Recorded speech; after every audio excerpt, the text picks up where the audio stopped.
Ella había pasado 3 días preparando aquel pastel. 3 días enteros, con sus propias manos. Glaseado azul, 3 capas de bizcocho, todo porque su pequeño cumplía 5 años y ella quería que fuera perfecto.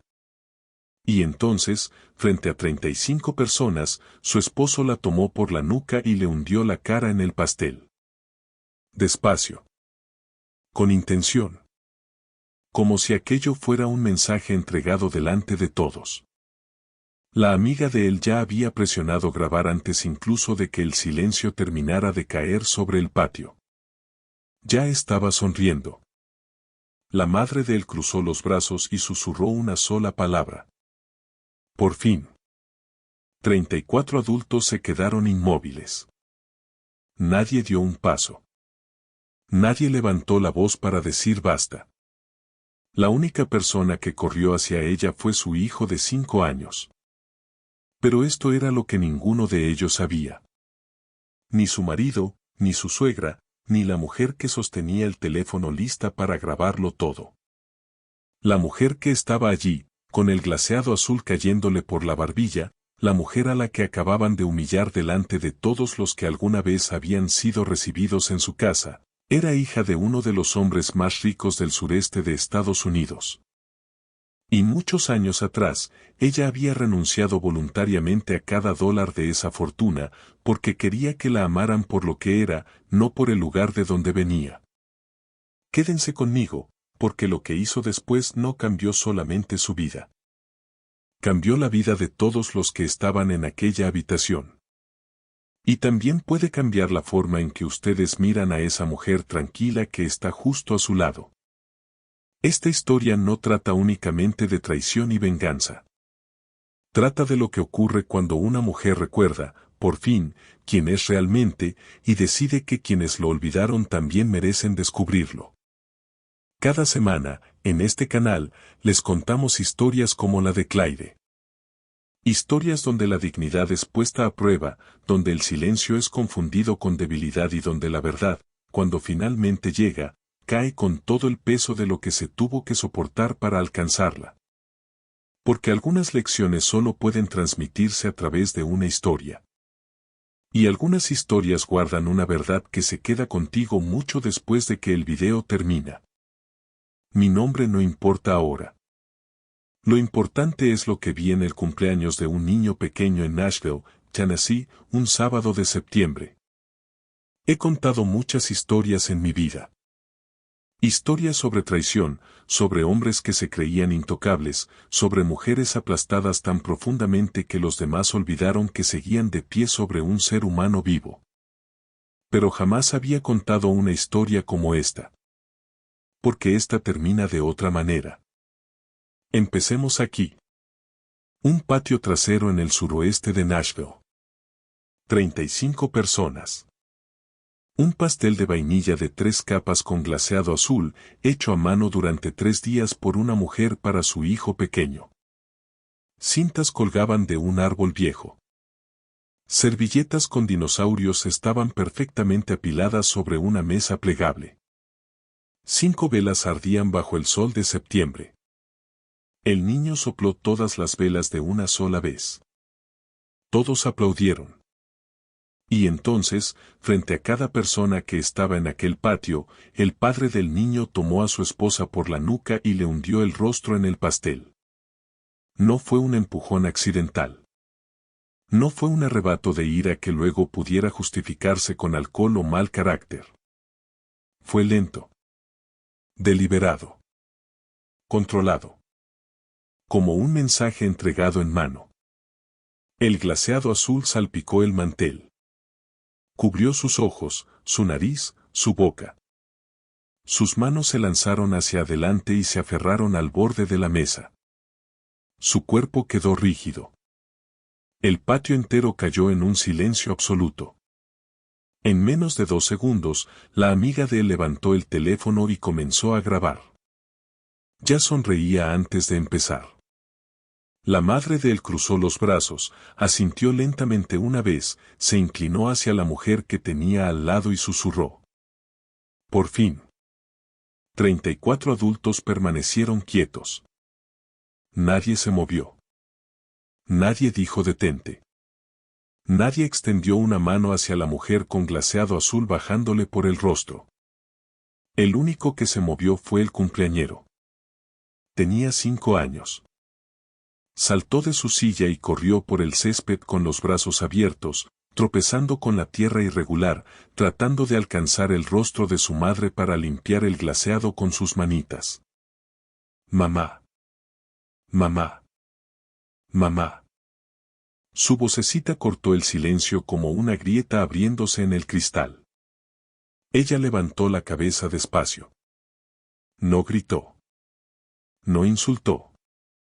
No arrojó nada.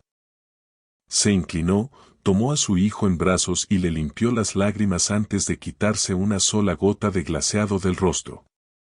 Luego entró en la casa. La puerta mosquitera se cerró suavemente detrás de ella. Su esposo se giró hacia los invitados. Está bien, dijo. Ella siempre hace drama. Pero antes de contarles qué ocurrió después, antes de revelar quién era realmente aquella mujer y qué hizo con todo eso, necesito que entiendan algo importante. Esta historia no comienza en ese patio. Comienza 12 años antes, en las montañas Blue Ridge, en Carolina del Norte, dentro de una propiedad de 400 acres rodeada de robles y niebla matutina, donde una joven llamada Clyde tomó una decisión que casi todos los que la amaban consideraron imprudente. Una decisión que necesitaría 10 años, un matrimonio destruido, el suelo frío de un baño y un salón lleno de testigos adecuados para demostrar que, en realidad, fue el acto más valiente de su vida. Ella tenía razón al creer que el amor valía más que un apellido. Pero también tendría que pasar la siguiente década descubriendo cuánto podía costarle esa fe. Clyde Harrington creció en tierras que habían pertenecido a su familia durante 3 generaciones. No era una riqueza ostentosa. No la clase de dinero que aparece en portadas de revistas o programas de televisión. Era riqueza antigua, silenciosa, segura de sí misma. Colinas verdes. Pastizales detrás de Ashby Lane. Una fuente de piedra al final de la entrada principal. Una biblioteca dentro de la casa con más libros que la biblioteca pública del pueblo. Era el tipo de riqueza que no necesitaba demostrar nada a nadie, porque siempre había sabido exactamente lo que era. Su padre, George Harrington, era el guardián de aquella herencia. Vestía ropa sencilla. Conducía una camioneta con una abolladura sobre la rueda trasera izquierda que jamás se molestó en reparar. Conocía por su nombre a cada persona que trabajaba en la finca. Conocía los nombres de sus hijos y también las cosas que no los dejaban dormir por la noche. Criaba a Clyde solo desde que su esposa, Margaret, murió de una forma agresiva de cáncer cuando Clyde tenía 7 años. Él le enseñó a cocinar. Le enseñó a cuidar el jardín. Le enseñó que la bondad es una forma de inteligencia y que la crueldad, siempre y sin excepción, es señal de miedo. Cada domingo por la tarde, George y Clyde se sentaban en la veranda trasera de la propiedad y él le contaba historias sobre Margaret. Le hablaba de cómo ella podía entrar en una habitación llena de ruido y, sin decir una palabra, hacer que todos se sintieran más tranquilos. Le contaba cómo se reía de cosas que no merecían risa y lograba que, de algún modo, sí la merecieran. Cuando Clark cumplió 8 años, George la sentó a la mesa de la cocina y puso frente a ella una pequeña caja de joyería. Dentro había una pulsera fina de plata con un pequeño dije en forma de brújula. Era la pulsera de Margaret. Él la había guardado en el bolsillo de su abrigo desde el día en que ella murió. Se la abrochó en la muñeca a Clyde y le dijo: «Esta brújula perteneció a tu madre. La llevaba todos los días de su vida adulta. No porque necesitara encontrar el camino, sino porque le recordaba que siempre tenía una dirección, incluso cuando parecía que todo estaba perdido. Ella tenía una dirección. Y tú también, Clyde, mi niña. Siempre. Claire no volvió a quitarse esa pulsera. Ni una sola vez. Durante 26 años. Cuando cumplió 22, tomó una decisión que confundió a casi todos los que la querían. Le dijo a George que quería marcharse. No de la propiedad solamente. No de la familia. Quería alejarse del apellido. Se sentó a la misma mesa de cocina donde él le había abrochado la pulsera con brújula y le dijo algo que llevaba meses ensayando.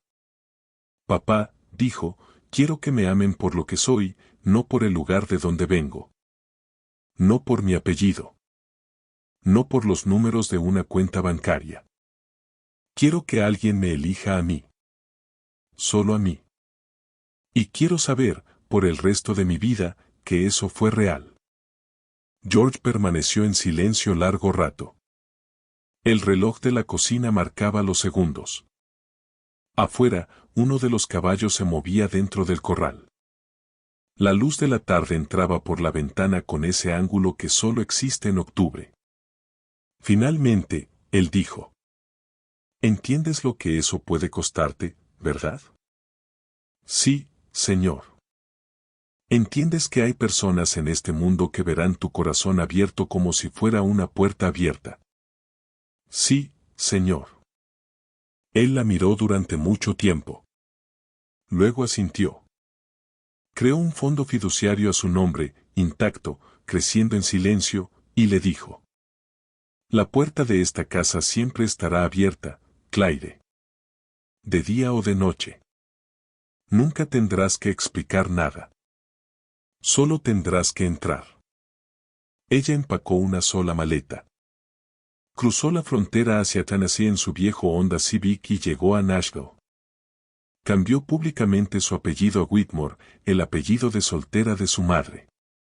Era una forma de llevar a Margaret con ella sin anunciarlo al mundo. Encontró trabajo en una pequeña empresa de catering. Alquiló un apartamento con un lavavajillas roto y un radiador que golpeaba cada noche a las 2 de la madrugada como un fantasma educado. Y fue feliz. Más feliz de lo que esperaba. Con esa felicidad especial que llega cuando uno elige por sí mismo una vida sencilla. 6 meses después de llegar, conoció a Daniel Shaw. Daniel Shaw había crecido en Clarksville, Tennessee, a unos 45 minutos al noroeste de Nashville, en una casa de 2 habitaciones que siempre parecía estar a un mal mes de convertirse en algo peor. Su padre se marchó cuando Daniel tenía 11 años. Su madre, Melissa, lo crió a él y a su hermana menor, Sandra, con el salario de camarera, una voluntad de hierro y una fe profunda e inquebrantable en que su hijo estaba destinado a mucho más de lo que Clarksville podía ofrecerle. Melissa Shaw amaba a su hijo de la manera en que algunas madres aman. Por completo, de forma exclusiva y a costa de todos los demás en su vida. Le decía que era excepcional. Le decía que había nacido para cosas grandes. Le decía que el mundo le debía algo que todavía no le había entregado. Se lo repitió tantas veces, con tanta convicción, que Daniel lo absorbió como la tierra seca absorbe la lluvia, hasta que se volvió imposible distinguirlo de su propia idea de sí mismo. Era encantador. Realmente encantador. Sonrisa rápida, risa fácil, de esos hombres capaces de hablar con cualquiera en una fiesta y hacer que esa persona se sienta la más interesante de la habitación. A los 24 años consiguió trabajo en un concesionario de autos de lujo en Nashville. Era bueno en eso. Muy bueno. Recibía cheques de comisión que le parecían pruebas de todo lo que su madre siempre le había dicho. Conoció a Claire en un mercado de agricultores, una mañana de abril. Ella compraba duraznos.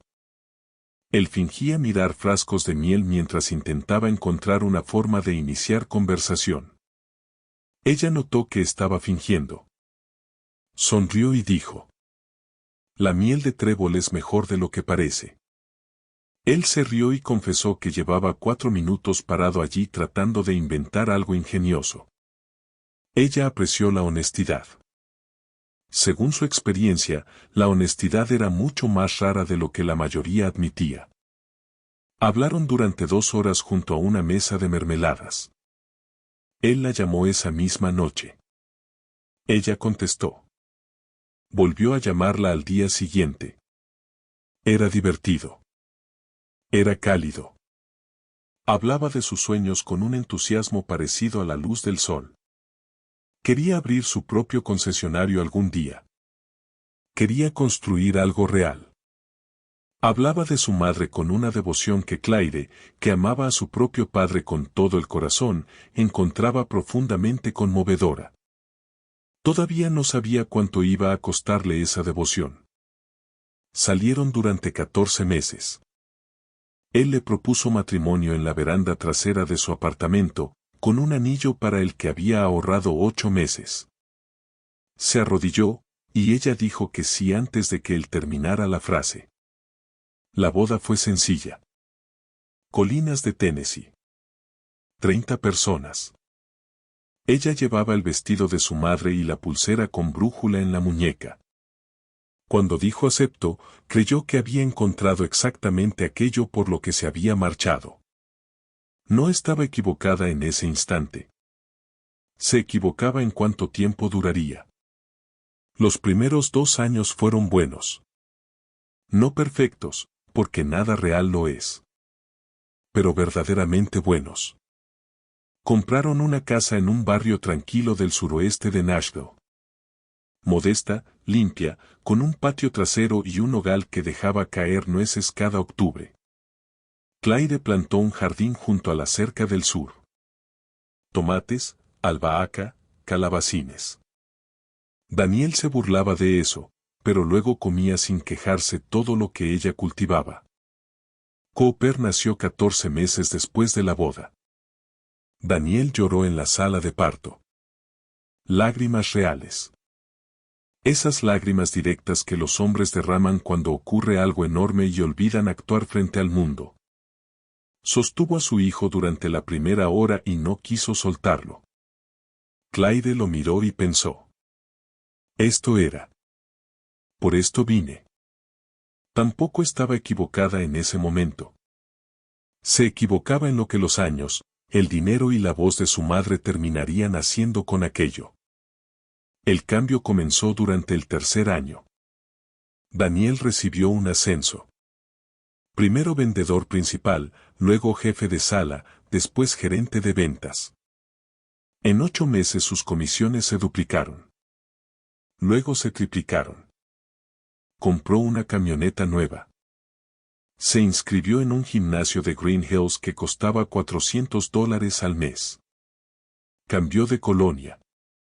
Empezó a prestar atención a las etiquetas de sus camisas de una manera que no tenía nada que ver con las camisas. Ninguna de esas cosas era mala por sí sola. Pero Claire notó algo debajo. Una inquietud.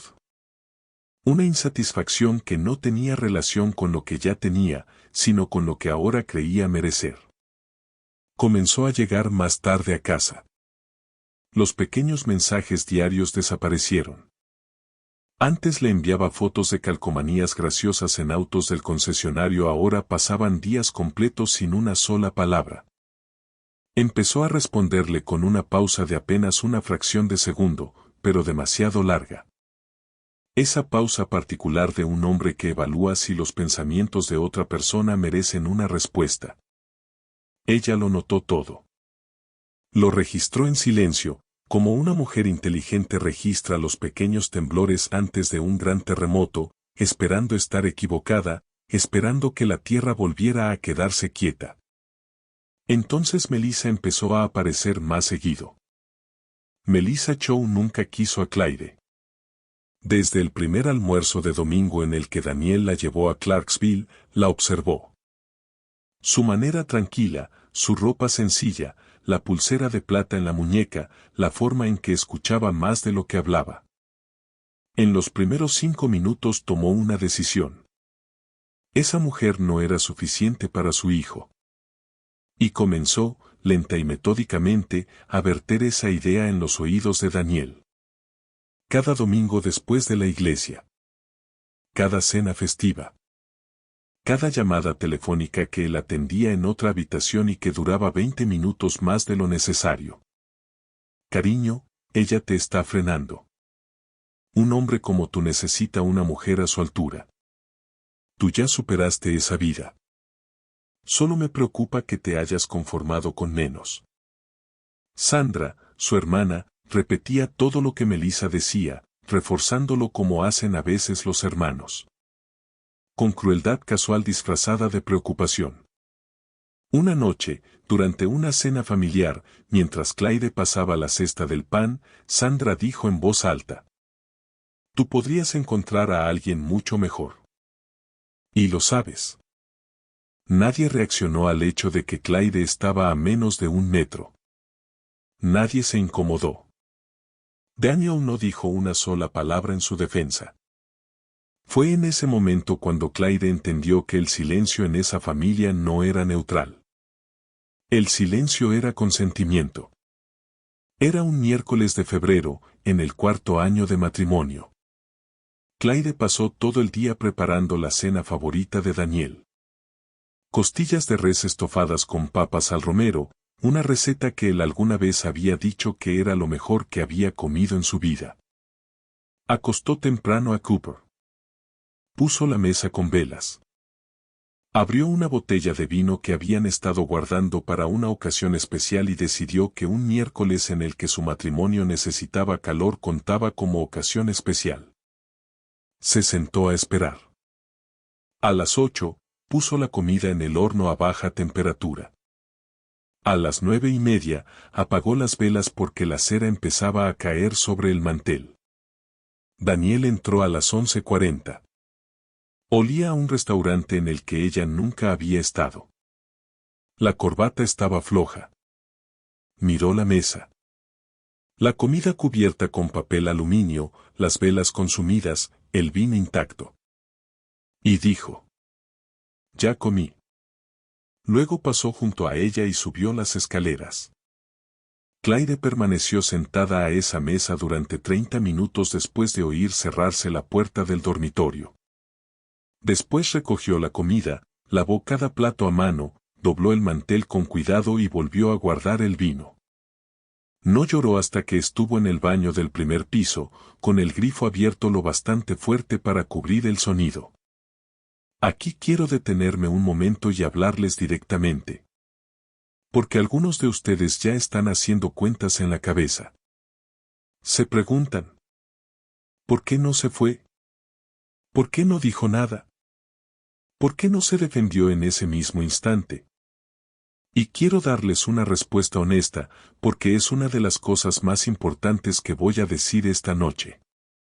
Porque ella lo amaba.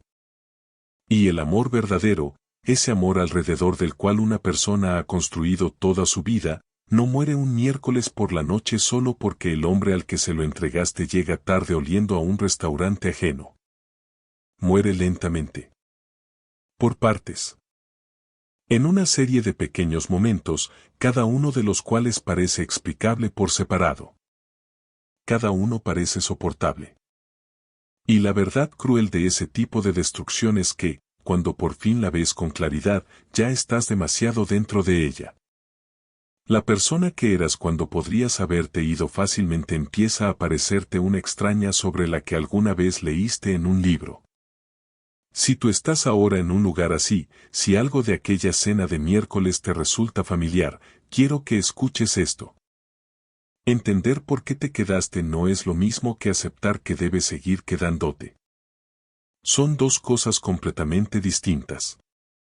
3 semanas después de aquella mesa vacía, Clyde encontró un recibo de una floristería en el bolsillo de la chaqueta de Daniel. Un ramo enviado a una dirección que no reconocía. Se lo preguntó con calma un domingo por la mañana. Él dijo que estaba paranoica. En abril encontró un cabello largo en el asiento del pasajero, liso, con un ligero olor a perfume floral que no era suyo. Volvió a preguntar. Él le dijo que era insegura. En mayo tomó el teléfono de Daniel para revisar el clima porque el suyo se estaba cargando, y la pantalla se iluminó con un mensaje de un contacto guardado simplemente como J. La noche pasada fue justo lo que necesitaba.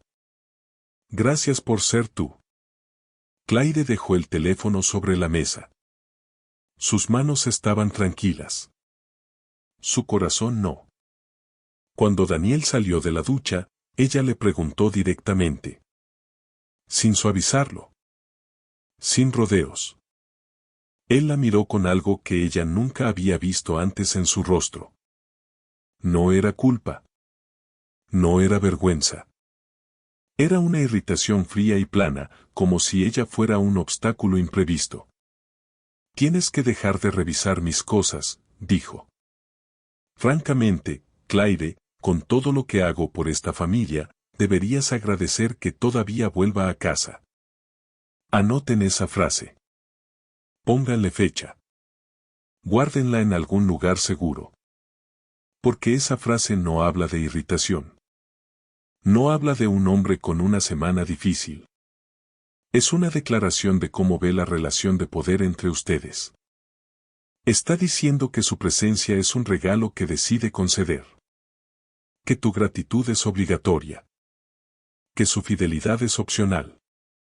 Cuando alguien te entrega una confesión disfrazada de crueldad, lo más sabio que puedes hacer es conservarla. Claire tenía una verdadera amiga en Nashville. Diane Mercer. 41 años. Enfermera pediátrica en el Hospital Infantil Vanderbilt. Directa, cálida, de esas mujeres que aparecen con comida antes de que se la pidas y se quedan hasta que de verdad estás bien, no solo hasta que empiezas a fingir que lo estás. Se conocieron en una fiesta del vecindario 3 años antes, cuando Diane le ofreció a Claire un plato de huevos rellenos y dijo: les puse demasiada mostaza y no me arrepiento de nada. Claire se rió por primera vez en lo que le pareció semanas. Fue Diane quien llamó un jueves por la tarde de junio. Necesito decirte algo, dijo. Y necesito que me escuches sin reaccionar hasta que termine. ¿Puedes? Sí. Vi la camioneta de Daniel estacionada frente al Hotel Riverside. Diane hizo una pausa. No estaba solo. Claire no dijo nada durante varios segundos.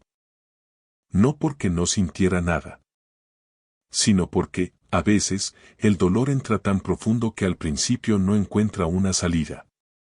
Desde ese día, Claire empezó a guardar todo.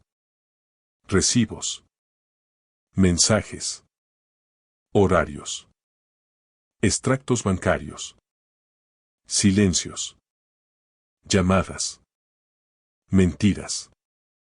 No porque quisiera venganza en ese momento, sino porque algo dentro de ella, algo más antiguo que el miedo, entendió que algún día necesitaría pruebas. Y entonces llegó el cumpleaños de Cooper. El pastel azul. El patio. La humillación. El video. El niño corriendo hacia su madre. La puerta cerrándose suavemente.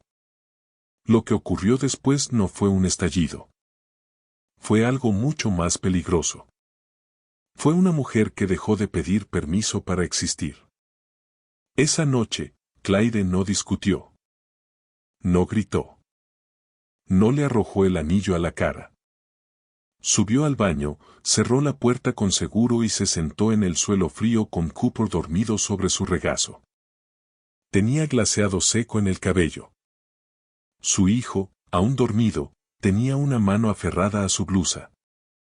A las 3 de la madrugada, Claire tocó la pulsera de plata con la brújula. Y por primera vez en mucho tiempo, no la sintió como un recuerdo. La sintió como una dirección. Al amanecer llamó a su padre. George contestó al segundo tono. Papá, dijo ella. No alcanzó a decir nada más. Él respondió. Ven a casa. Ella no le explicó. Él no preguntó. Porque algunas puertas, cuando son verdaderas, no exigen explicación. Pero Claire no se fue ese día. Todavía no. Primero hizo 3 llamadas. La primera fue a Diane. La segunda a Harold Pack, el abogado de confianza de su padre, un hombre que había visto suficientes tragedias familiares disfrazadas de asuntos civiles para saber reconocer una guerra cuando apenas estaba comenzando. La tercera fue al banco. Y fue en esa tercera llamada donde descubrió algo que le cambió la sangre. Daniel no solo la había traicionado. Había abierto créditos a su nombre. Tarjetas. Líneas de financiamiento. Préstamos pequeños, dispersos, diseñados para parecer descuidos, no un patrón. $40,000 en deudas. A nombre de Clyde Cho. Sin su conocimiento. Sin su consentimiento. El suelo de su matrimonio no se rompió. Desapareció. Harold Pike llegó a Nashville 2 días después. Traía una carpeta de cuero, gafas de lectura y la serenidad de un hombre que jamás necesitaba subir la voz porque sus documentos hablaban por él. Revisó todo en la mesa de la cocina de Clyde. El video. Los recibos. Los extractos. Los mensajes. Las fechas. Luego levantó la vista y dijo: Clyde, esto ya no es solo divorcio. Ella asintió. Lo sé. ¿Estás preparada para que esto se vuelva público? Clyde miró hacia el patio, donde Cooper jugaba con un dinosaurio de plástico bajo el nogal. Ellos lo hicieron público primero.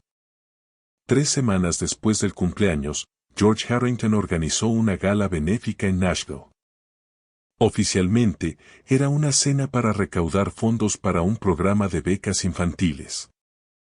Extraoficialmente, era el salón correcto, con las personas correctas, en el momento correcto. Daniel recibió una invitación porque el concesionario para el que trabajaba era patrocinador local. Melissa fue porque no había salón en el que su hijo pudiera entrar sin que ella se convenciera de que también le pertenecía. Sandra fue porque nunca perdía la oportunidad de estar cerca de personas con dinero. Jessica Calvel, la amante de Daniel, asistió con un vestido color marfil y la sonrisa de alguien que cree estar a punto de ascender socialmente. Ninguno sabía quién había organizado realmente aquella noche. Ninguno sabía que Clyde aparecería. Cuando ella entró al salón, la conversación no se detuvo de inmediato. Eso ocurre solo en las películas. En la vida real, el silencio se extiende como agua derramada. Primero una mesa deja de hablar. Luego otra. Luego alguien toca el brazo de otra persona. Luego los murmullos cambian de forma. Clyde llevaba un vestido azul oscuro, sencillo, elegante. La pulsera de la brújula brillaba en su muñeca. George caminaba a su lado. No delante de ella. No detrás. A su lado.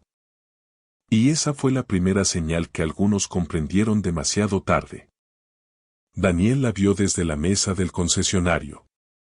Por un segundo pareció aliviado, como si creyera que ella había venido a reconciliarse o, al menos, a actuar como una esposa razonable. Luego vio a George. Y luego vio como el director del evento subía al escenario y decía: Damas y caballeros, esta noche tenemos el honor de recibir a Claire Harrington Wetmore, hija de George Harrington y presidenta fundadora del nuevo Fondo Brújula para Mujeres y Niños.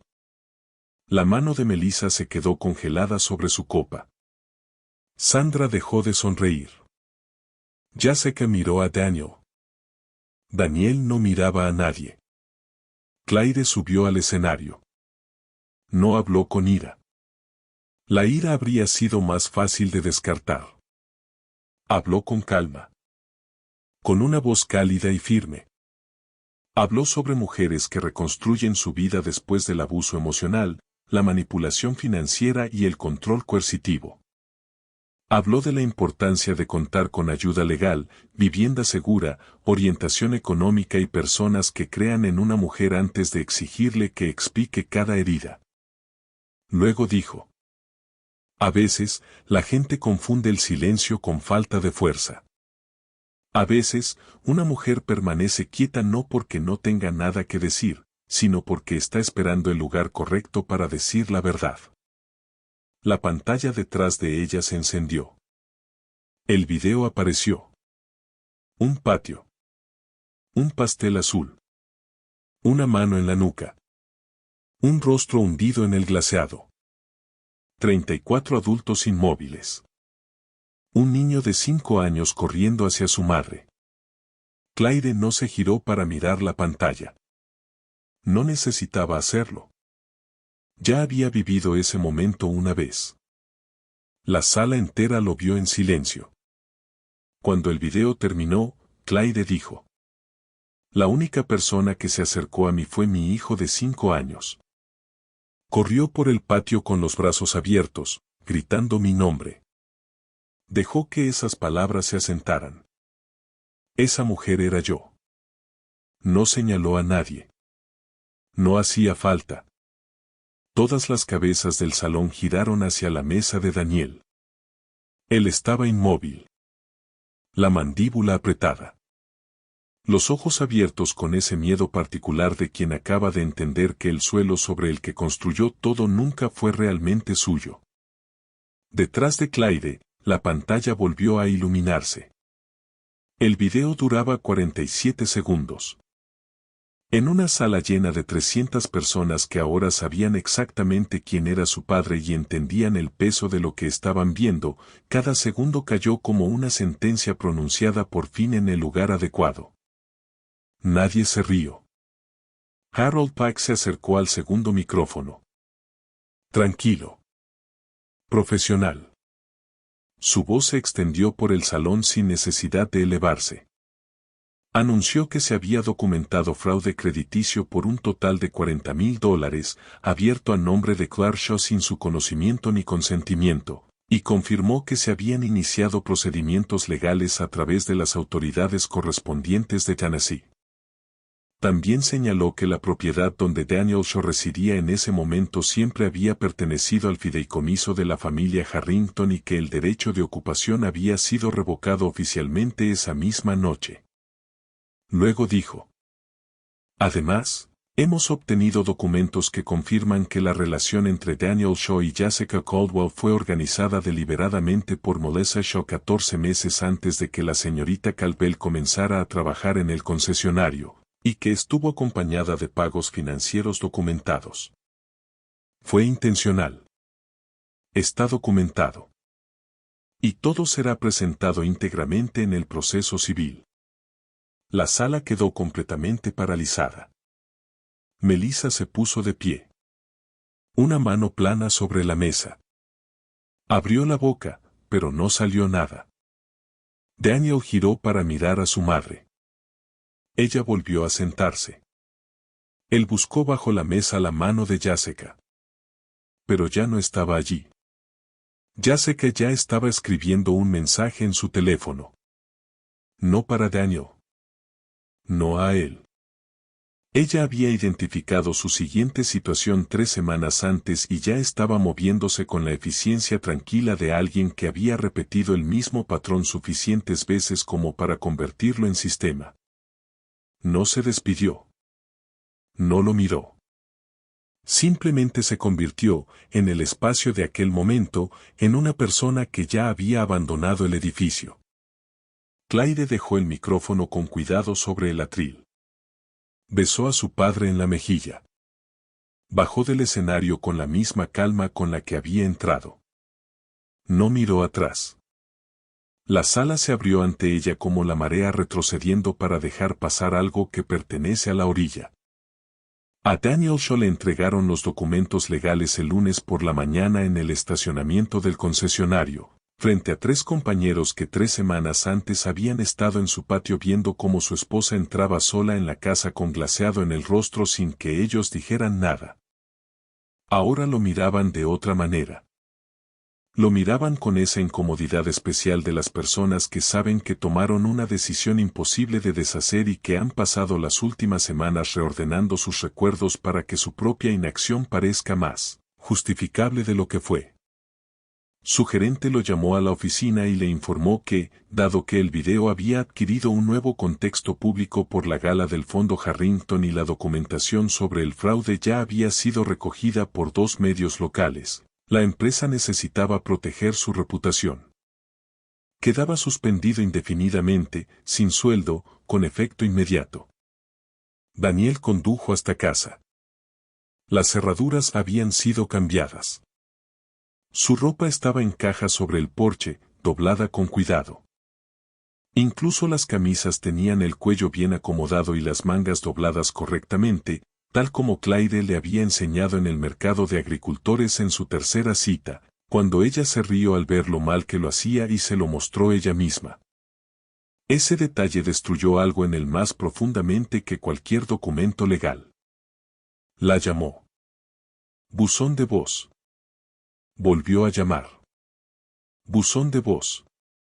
La voz de Clyde en la grabación era tranquila, serena. La voz de una mujer que había cruzado al otro lado de algo en lo que él apenas empezaba a caer. Fue al edificio donde vivía Jessica. Tocó el timbre. No hubo respuesta. Volvió a tocar. Entró al interior y encontró al administrador, quien le informó que la señorita Calvel había dejado el apartamento 4 días antes.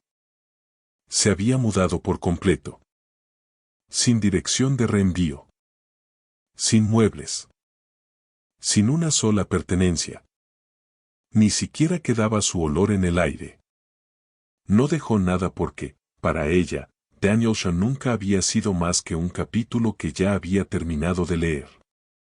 Él se sentó en el estacionamiento de una farmacia con el motor apagado, las manos sobre el volante, mirando al vacío durante mucho tiempo. Y entonces llegó. No de inmediato. Todo a la vez. Como una ola que llevaba tiempo formándose bajo el agua. Comprendió lo que había perdido. No la casa que nunca fue suya. No el dinero. No el estatus. Sino a ella. A la mujer que se levantaba a las 4 de la madrugada para hornear el pastel de cumpleaños de su hijo porque quería que todo fuera perfecto. A la mujer que ponía la mesa con velas un miércoles cualquiera, sin motivo, solo porque lo amaba. A la mujer que recibía a cada invitado con calidez sincera incluso cuando la trataban como parte del mobiliario. A la mujer que tocaba una pulsera de plata para encontrar valor y nunca le había explicado lo que significaba.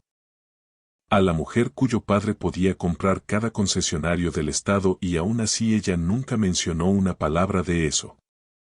Ella lo había amado tanto. Le había confiado todo.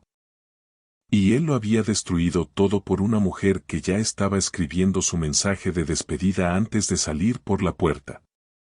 Melissa dejó de asistir a su iglesia después de que 3 feligreses se le acercaran en el estacionamiento tras la gala. Su clase de escuela dominical le asignó discretamente una sustituta. Dejó de organizar cenas festivas. Dejó de llamar a Sandra todos los días. Pasaba largos ratos sentada en la cocina de Clarksville. Cuando Daniel fue a verla con acusaciones, la casa estaba muy silenciosa. Por primera vez en 30 años, frente a la criatura que ella misma había construido, esa versión de su hijo que solo existía dentro de sus relatos, Melissa Shaw no tuvo nada que decir. Sandra publicó una foto del salón de la gala en Instagram. Fue capturada en pantallas antes de que la borrara. Las capturas sobreviven más que el arrepentimiento. Su empleador la llamó para hablar de valores corporativos. Ella eliminó sus cuentas, pero la huella digital ya estaba tejida en Internet como un hilo dentro de una tela. Parte de la estructura. Imposible de quitar por completo. Jessica apareció 6 meses después en Memphis. Otra ciudad. Otro hombre.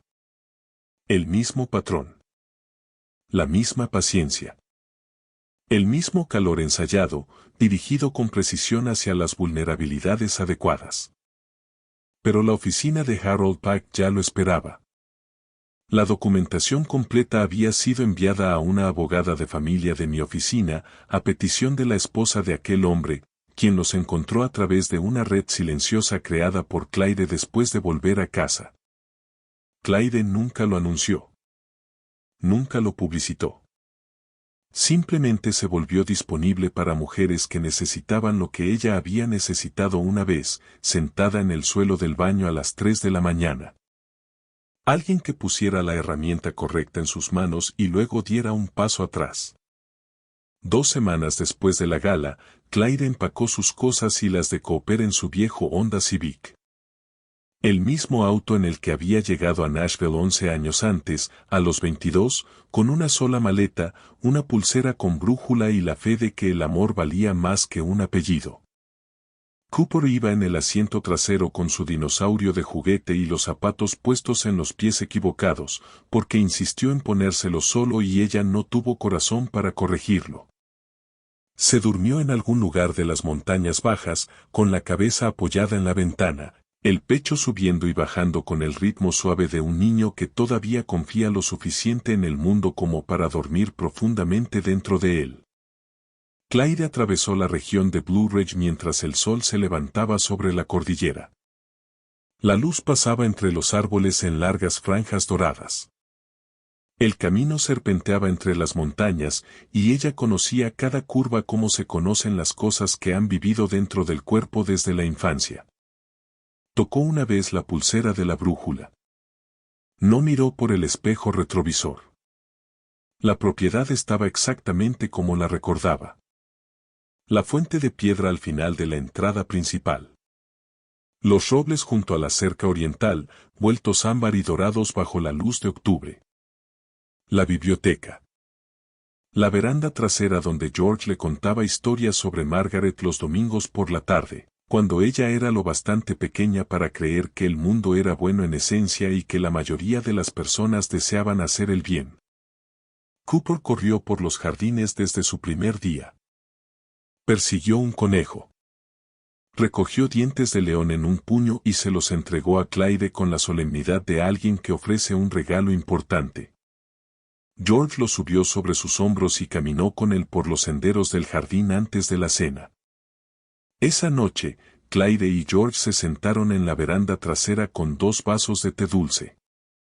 La luz de octubre caía en largas líneas doradas sobre el suelo de madera. Después de un largo silencio, Clyde dijo: «Pensé que el amor debía sentirse como un hogar». George dio un sorbo, dejó el vaso sobre el reposabrazos y miró a Cooper en el jardín, una figura pequeña bajo la luz que se apagaba, convirtiendo dientes de león en tesoros. Luego miró a su hija. «Así es, Clyde, mi niña. Solo que estabas en la casa equivocada». Ella sonrió. Suavemente. «De verdad. Por primera vez en mucho tiempo». Una sonrisa que no le costó nada. Cooper cumplió 6 años un sábado de octubre. La cocina de la propiedad era 10 veces más grande que la de Nashville. Encimeras de mármol, hornos dobles, ventanas que dejaban entrar tanta luz matutina que la habitación parecía casi brillar. El pastel era casero. Bizcocho de vainilla. 3 capas. Glaseado azul hecho por las manos de Clyde un viernes por la mañana, mientras Cooper estaba sentado en la encimera y trataba 2 veces de meter el dedo en el bol de mezcla. Fue descubierto ambas veces y lo encontró increíblemente divertido. Nunca se trató de la cocina. Nunca se trató del tamaño de la casa, del mármol ni de los hornos dobles. Siempre se trató de las manos de una madre haciendo algo dulce para su hijo. Eso no había cambiado. Y no cambiaría. Las personas alrededor de la mesa ahora eran distintas. George en la cabecera.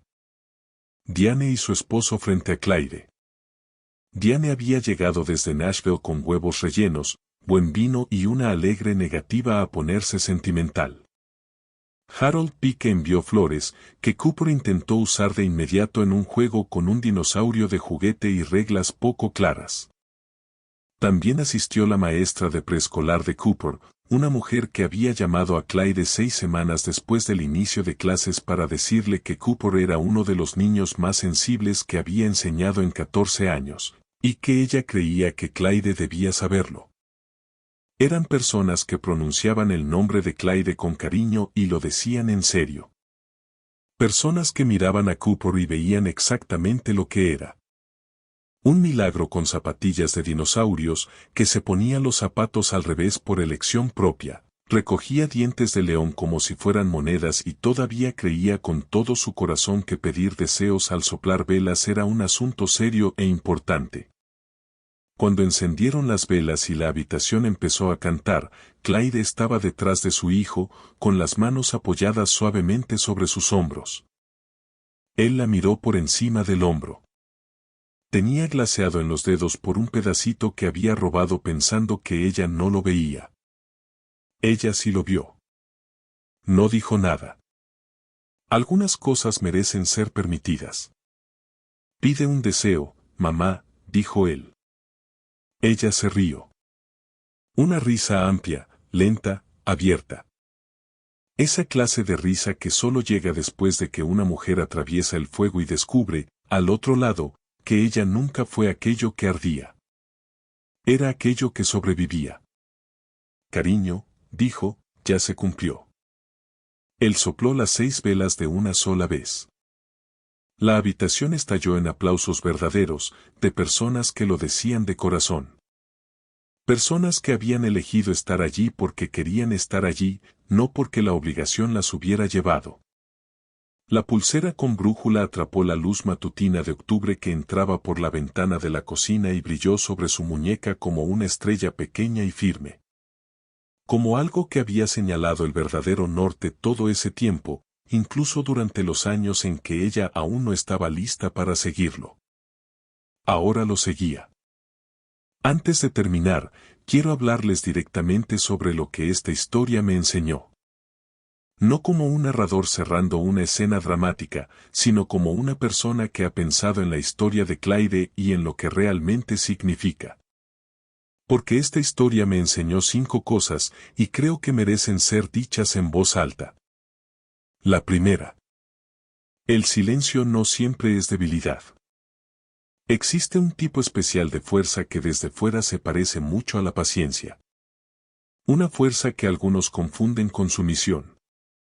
Que usan quienes confunden el silencio con la ausencia de algo que decir.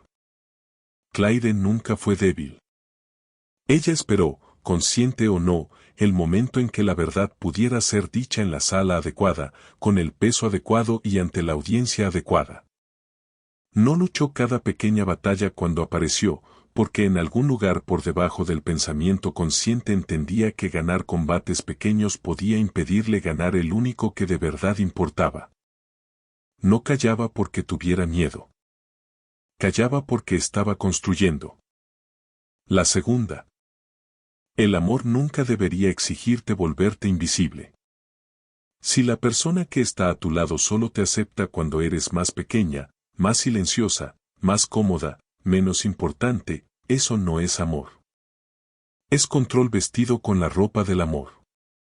Y es una de las cosas más difíciles de ver desde dentro, porque quien te lo hace suele ser la misma persona en la que más confiaste.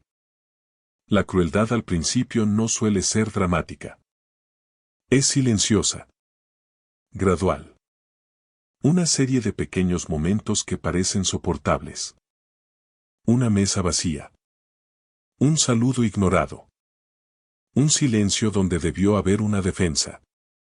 Hasta que un día estás en tu propio patio, en el cumpleaños de tu hijo, sosteniendo un pastel que preparaste durante 3 días, y el hombre que debía elegirte le muestra al mundo lo poco que significas para él. La tercera es para cualquiera que alguna vez haya estado en un patio, viendo algo incorrecto suceder, y no haya dicho nada.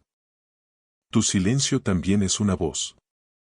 Cada vez que elegimos nuestra comodidad por encima del sufrimiento de otra persona, cada vez que miramos al suelo mientras algo injusto ocurre delante de nosotros, entregamos nuestro voto. Le decimos a la persona herida: estás sola. Hacemos el mundo un poco más frío y luego nos decimos que no era nuestro trabajo hacerlo más cálido. Un niño de 5 años fue la única persona en aquel patio con suficiente valentía para correr hacia su madre. Piensen en eso. Piensen en lo que dice sobre los adultos que estaban a su alrededor.